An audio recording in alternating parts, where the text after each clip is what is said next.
Je voulais aussi remercier les organisateurs du colloque et les commissaires de l'exposition de m'avoir invité aujourd'hui. C'est vrai que je vais vous parler d'une architecture beaucoup plus commune que celle que nous venons d'aborder avec l'influence des élèves de Viollet-le-Duc, mais mon sujet comporte quand même un certain intérêt. On pourrait reprendre en effet pour cette communication le titre que dans son dernier ouvrage « Locataires et propriétaires, une histoire française », Daniel Wollmann consacre au Second Empire. Patrons, investisseurs, philanthropes, empereurs, tous logeurs. Si l'on tient compte des initiatives, en ce qui concerne le logement populaire et ouvrier, ou ce que l'on appelait à l'époque le petit logement. Pour autant, le contexte général est celui d'un secteur libre, qui connaît une tension considérable au début des années 1850. Nicholas Bullock et James Reed ont évalué une progression des loyers de l'ordre de 42% entre 1852 et 1862, moyenne qui cache des niveaux beaucoup plus considérables, en particulier dans les rues des quartiers centraux de Paris, épargnés par la rénovation haussmannienne. La pression s'accompagne d'une densification considérable du bâti, aménagement de chambres sous les escaliers ou en demi-jour au fond des allées, couverture des cours, bâtiments en plâtre, etc. Donc une dégradation qui est décrite par les commissions d'hygiène ou celle du logement insalubre. La détente de la période suivante, 9% entre 1862 et 1876, s'explique par l'évolution interne du marché immobilier parisien. Le développement de la construction bourgeoise dans l'ouest parisien libère de fait des locaux dans le centre. L'annexion de l'ancienne petite banlieue dégage du foncier. À l'inverse de ce qui se produit donc dans d'autres villes industrielles, un marché important existe et se renouvelle au cours de la période. La tension persistante sur le logement populaire s'explique alors par l'inadéquation de l'offre immobilière à la demande, alors même que certains appartements bourgeois ne trouvent pas preneurs, le logement populaire reste insuffisant. Autrement dit, le marché immobilier est déséquilibré vers le haut, puisque ce sont les logements moyens et chers dont la construction est relancée au début des années 1860. Les opérations à destination du logement populaire relèvent, comme on l'a vu, d'initiatives diverses, du socialisme césarien aux interventions des constructeurs privés et aux subventionnés et aux philanthropes. Elles poursuivent les réflexions menées dès la monarchie de Juillet par le courant qui, autour des frères Melun, a mené au vote sous la Seconde République de la loi sur les logements insalubres et à une certaine forme d'intervention publique dans le marché privé du logement. Dans un premier temps, nous allons voir les réalisations programmatiques avec la Cité Napoléon, un modèle qui est rapidement abandonné, et les opérations menées dans le cadre de l'exposition de 1867, avant de nous intéresser aux constructions subventionnées par l'opération des 10 millions lancée par le prince-président en 1852 et aux opérations de constructeurs privés peu ou pas subventionnés, comme celle du comte de Madre, mieux connu depuis les travaux de Claude Calvarin, membre de la Société Histoire et Vie du 10e arrondissement. La Cité Napoléon, ou Cité Rochechouart, est constituée par une société en février 1849 au capital de 6 millions de francs, répartis en 240 000 actions. Son propos est de faire édifier dans chacun des arrondissements de Paris des cités ouvrières. Les locataires de ces cités auront des logements sains, bien aérés, et surtout à des prix au-dessous de ceux qu'ils paient pour une seule chambre dans des maisons insalubres. Les logements se composeront d'une petite cuisine et de 2 chambres à coucher, et aussi d'une seule chambre, et seront chauffés au moyen de calorifères qui, en été, serviront de ventilateurs. Grâce à l'apport personnel du prince-président et à l'intervention du sous-comptoir des entrepreneurs, le bâtiment est mis en location en 1853. Il s'agit de la réalisation de l'architecte Veny. Le programme correspond à des logements de 1 à 2 pièces, cuisine, d'une surface moyenne de 27 mètres carrés. Chaque étage est équipé de points d'eau, de plomb et de cabinets d'aisance. L'ensemble dispose également d'équipements collectifs, un lavoir, un établissement de bain équipé d'eau chaude et froide, une salle d'asile pour recevoir les enfants pendant que les mères se rendront à leurs travaux, ainsi qu'une grande salle destinée à un chauffoir public. La cité est distribuée en 5 corps de bâtiments de 3 étages chacun, répartis autour d'une cour aménagée en jardin. Les bâtiments principaux sont constitués de 2 corps de logis réunis sur toute leur longueur par une travée centrale d'environ 6 mètres de large, éclairée par une verrière qui sert à la distribution des logements par un système d'escaliers, de cursives et de passerelles. Les loyers sont fixes, c'est-à-dire communs au même type de logement, et non susceptibles de fluctuation d'une semaine à l'autre. L'article de la Revue générale de l'architecture et des travaux publics donne un montant moyen de loyer de l'ordre de 10 à 11 francs par mètre carré. Il s'agit d'une cité fermée, destinée à se suffire à elle-même et correspondant à une nouvelle façon d'habiter proposée aux classes urbaines populaires, soit une réalisation qui va immédiatement susciter de très vives critiques. Si l'on reprend l'article de Charles Detain dans la Revue générale de l'architecture et des travaux publics, il indique ainsi : cet ensemble est satisfaisant au point de vue de la propreté générale et de la salubrité, mais son aspect rappelle trop la caserne, l'hôpital et le cloître. Mais les critiques les plus courantes portent sur le risque de concentration ouvrière. On cite souvent les remarques de Villermé sur les foyers d'émeutes et de sédition, moins souvent celles d'Arroux Romain dans les Annales de la Charité, regrettant l'engouement général pour les cités ouvrières qui constituent un pas vers le socialisme, un risque pour la moralité des familles, mais plus encore cette remarque qui me paraît particulièrement intéressante: n'a-t-on pas pesé en effet les conséquences pour l'ordre de créer ainsi des sociétés dans la société et, pour employer le mot, des petites cités dans chaque grande cité. Ce qui fait dire à Détain en 1866, ainsi donc, la cité ouvrière proprement dite est maintenant un type abandonné par les spéculateurs, et voici la maison ouvrière constituée isolément, comme la maison bourgeoise, mais avec l'uniformité des logements et des prix de loyer pour caractéristiques. Ce qui nous permet de passer au spécimen ou prototype de l'exposition universelle de 1867. La réflexion en est en effet reprise dans le cadre de la classe 93 de l'économie sociale à l'exposition universelle de 1867, consacrée aux habitations caractérisées par le bon marché, unies aux conditions d'hygiène et de bien-être. Près du Palais de l'Industrie, sur le Champ de Mars, sont présentés en effet des prototypes de maisons ouvrières, individuelles ou collectives. Relativement peu d'innovations techniques qui en auraient abaissé les coûts. Les bâtiments sont construits en briques, limitant le fer au plancher. La nouveauté réside, en revanche, dans les aménagements intérieurs, la circulation de l'air, l'accès individualisé à l'eau, moins souvent à l'évacuation des eaux usées. Nous nous arrêterons à la maison dite des ouvriers de Paris, décrite dans la Revue générale de l'architecture, qui se rapproche de ce qu'est un immeuble collectif. Ce spécimen est une véritable maison de ville à construire à Paris et dans toute l'étendue du département de la Seine. Construite avec une allocation de 20 000 francs par un comité d'ouvriers présidé par M. Chabot, je cite toujours, ouvrier ferblantier gazé, président des délégations à l'exposition universelle de Londres en 1862, cette maison est censée révéler les goûts et les idées des ouvriers en matière de logement à bon marché. Elle appartient à un projet plus vaste de création d'immeubles dans Paris et de valorisation du capital investi par la location ou la vente ou la location-vente aux sociétaires. 95 mètres carrés de surface de plancher libre, habité, sans compter les circulations. 6 étages au-dessus d'un rez-de-chaussée. Le caractère exemplaire de cette maison est, selon Détain, qu'elle répond aux exigences des locataires et en particulier à l'indépendance de chacun des logements. Tout aussi exemplaires sont les immeubles construits à la demande de l'empereur par l'architecte Eugène Lacroix, rue de Montessuie, entre l'avenue Rapp et l'avenue de la Bourdonnais.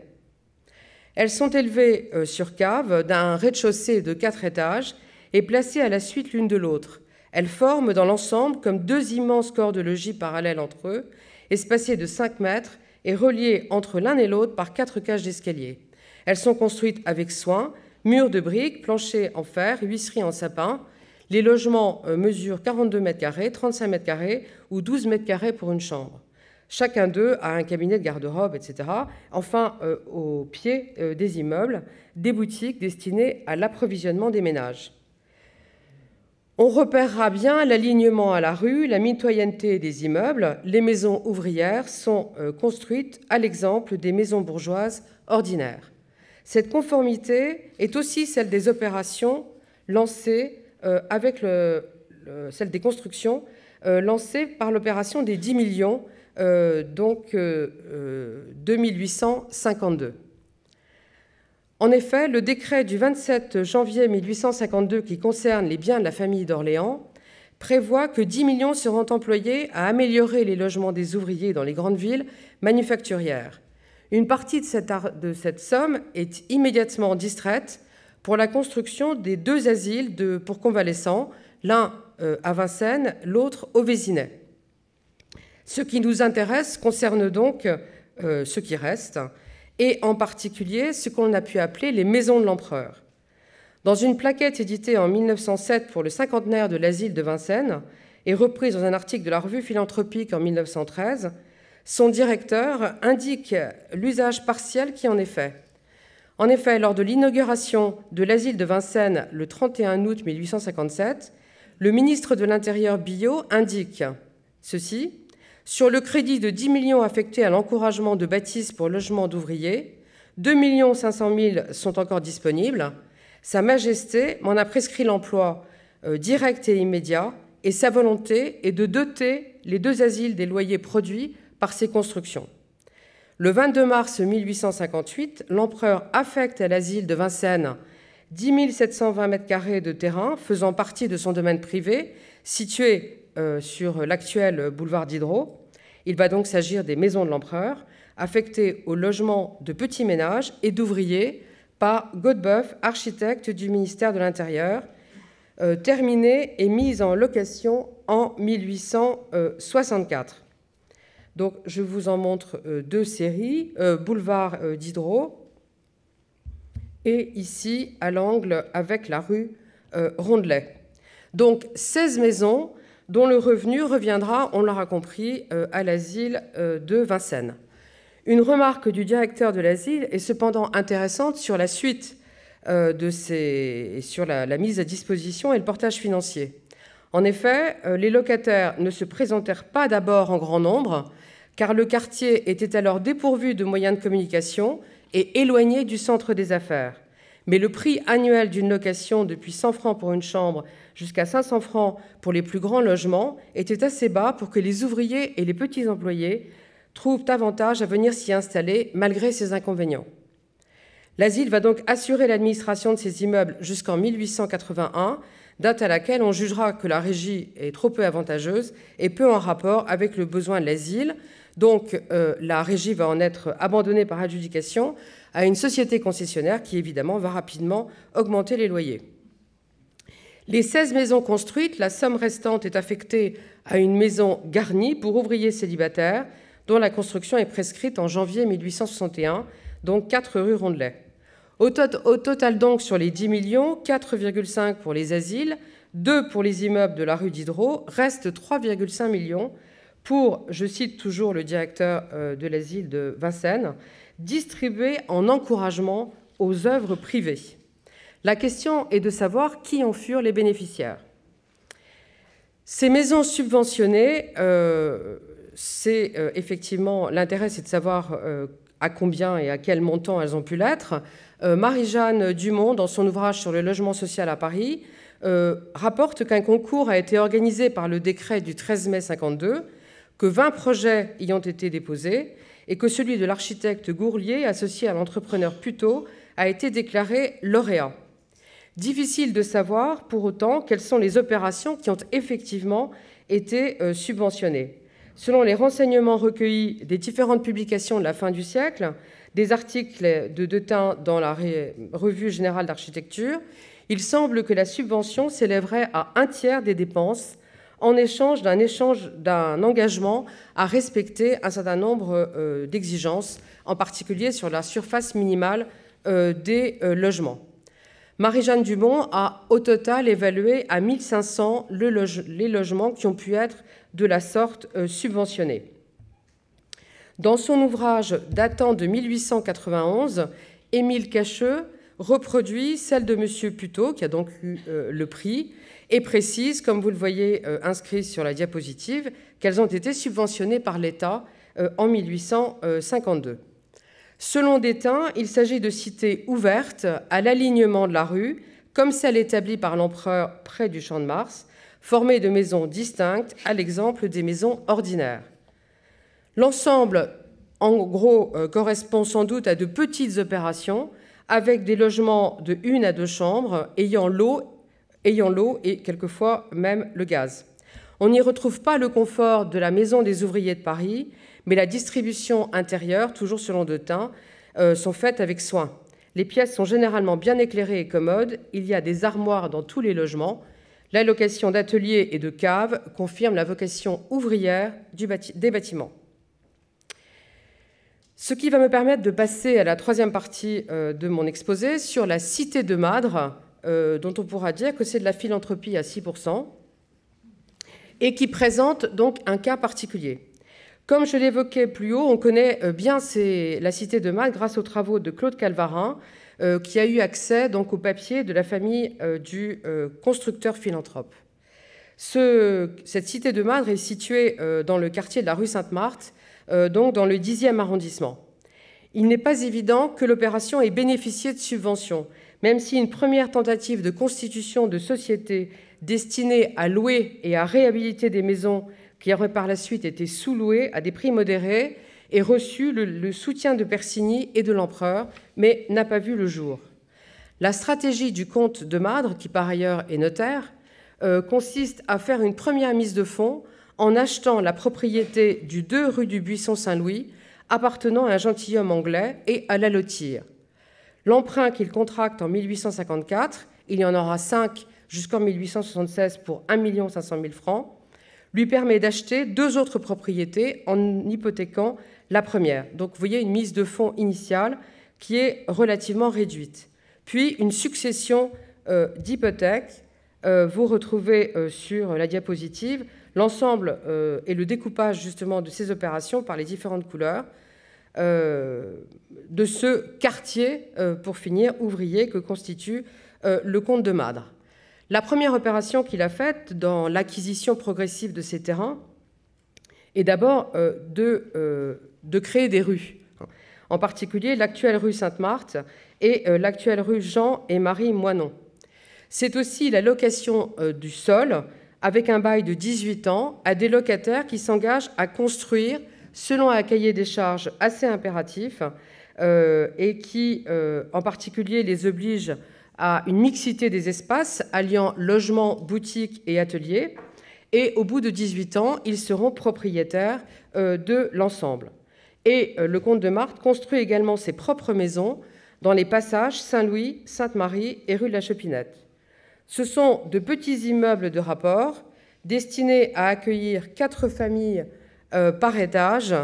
Donc, dans l'ensemble, ce sera 25 maisons sur une surface de 5 800 m², alors que les locataires constructeurs en auront construit 63, le tout pour une valeur de 6 à 7 millions de francs, comme le comte de Madre le rapporte à l'empereur lors de leur entrevue qu'il rapporte par la suite et qui auront donc été retrouvés dans les papiers de la famille, en définissant son opération comme étant un quartier ouvrier en 1867.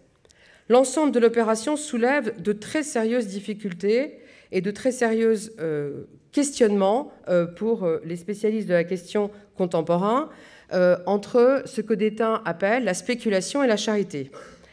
Détain souligne par exemple l'insalubrité de certaines maisons, en particulier celles construites par les locataires constructeurs, du fait même des obligations du bail. Et d'ailleurs, ces opérations vont souvent susciter l'attention des commissions des logements insalubres. Mais Détain évoque également les maisons du comte de Madre lui-même, étroitesse des surfaces, médiocrité du système de ventilation et d'aération. Le rapport des délégués ouvrières à l'exposition de 67 ne dit pas autre chose.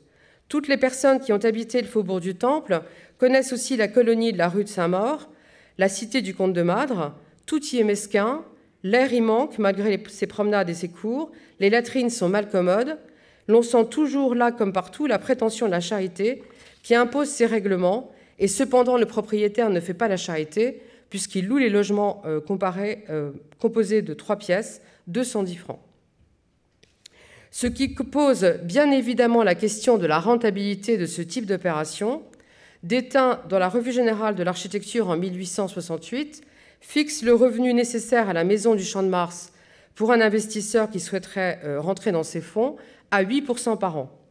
À noter que les revenus, pour faire une comparaison, des immeubles neufs de la rue Turbigo ou du boulevard de Sébastopol représentent à la même époque 7% du capital par an, sans qu'on sache vraiment si c'était ce qu'avaient souhaité les constructeurs. Et celle des logements dans les voies réhabilitées du même quartier, aux alentours de 6%. L'évaluation de Détain reste cependant assez théorique, puisqu'il ne dit rien de l'achat du sol. Il reste que pour lui, le chiffre de 8% n'est certainement pas trop élevé, en considération des circonstances mauvaises qui peuvent survenir, mais il représente toujours une bonne spéculation. Or, le comte de Madre ne retire sans doute que 6,5% de ces opérations, donc un niveau comparable à celui des immeubles anciens du centre de Paris. En ce sens, le pari des constructions populaires offre des conditions de logement favorables à un loyer inférieur à celui des taudis, et ce but serait donc atteint. Mais on l'a vu, au prix de ce que Détain décrit comme une construction industrielle qui ne mérite pas tout à fait son intérêt. Et Émile Cacheux, à l'extrême fin du siècle, tout en disant que le comte de Madre est sans doute l'un des rares philanthropes à être rentré dans ses fonds, précise qu'aujourd'hui, on ne construirait pas des maisons aussi inconfortables. En conclusion, s'il paraît difficile d'évoquer une politique en faveur du logement ouvrier pendant la période de l'Empire, il est incontestable que des tentatives ont été faites au-delà de la cité Napoléon, dont on se souvient que le modèle est rapidement abandonné. Il paraît en ce sens même assez surprenant de constater la relative difficulté de l'administration impériale à utiliser les 10 millions. Cela relève sans doute de la conviction partagée de la dynamique que représente l'investissement privé en matière de logement. On se souvient des difficultés que les frères Melun ont rencontrées pour l'adoption de la loi sur le logement insalubre, l'intervention publique risquant de nuire à la propriété. Mais on connaît aussi le détournement qu'en a fait l'administration parisienne pour obtenir l'extension des expropriations. Plus largement, avec l'adoption du second réseau et l'annexion de la petite banlieue, c'est la conviction que rappelle Haussmann devant la commission départementale en 1864 que, je cite, « toutes les valeurs vont s'équilibrer et acquérir un caractère de fixité plus normal, l'espace parisien étant débarrassé des frontières fiscales, donner libre cours ainsi au jeu de l'offre et de la demande immobilière à l'échelle de la ville agrandie. » Marché libre, sans doute, marché abandonné, selon l'expression de Jeanne Gaillard. L'initiative en est laissée aux investisseurs privés, donnant lieu à des lotissements de marchands de vin, comme le décrit Gérard Jacquemet à Belleville, et à une aggravation du logement populaire qui va redevenir particulièrement sensible à partir des années 1880. Je vous remercie.